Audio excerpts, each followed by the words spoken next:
a very exciting place to be. I think of all spirits at the moment, gin is the spirit. There's an awful lot being done, a lot of innovation, a lot of experimentation. Press are writing about it, people are talking about it in pubs and bars and at home. And people really want to know more about gin and are distinguishing the different flavours within different gins. It's a lovely chance to catch up on various people from the industry, people that have been working in the industry for decades or people that are just starting to come into it. And I think it's an informal and very friendly atmosphere, and it's just a chance to share a love of gin. This is my second year at the Ginposium. I think it's the fourth year it's been running. We want to talk about, as a trade, protecting the gin rights. We had a massive panel here today about what's important, about the definition. I think it's a great platform for educating people and to promoting gin as a whole to not only our peers, but also to consumers. Much the same as the beer style IPA, which had a huge increase in popularity, that brings with it an element of risk. We don't want to lose the identity that gin has enjoyed so much. But I've come from the commercial world, and some of the botanicals have a value within storytelling and narrative.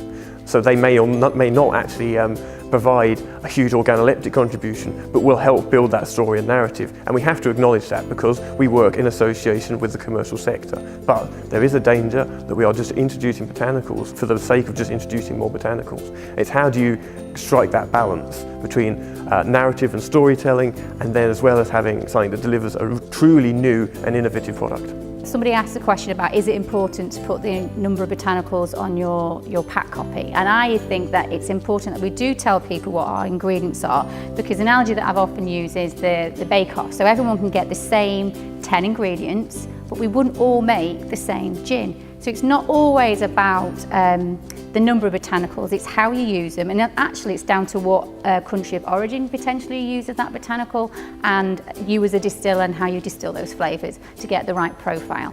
For the last 12 months we've seen lots of more innovative styles of gin come out. One of them is moonshot, where the botanicals have been sent up in a weather balloon into near space. They're not quite out of space, but in near space, much lower pressure, very, very cold. You couldn't survive if you were up there.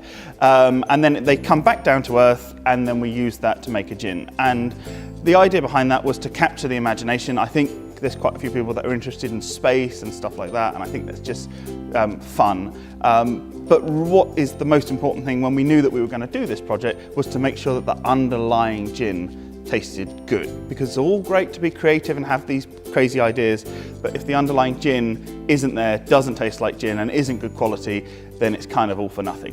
One of the gins that we had today at today's tasting session was a pineapple gin. So this was you take a standard classic gin and then pineapple is infused with it.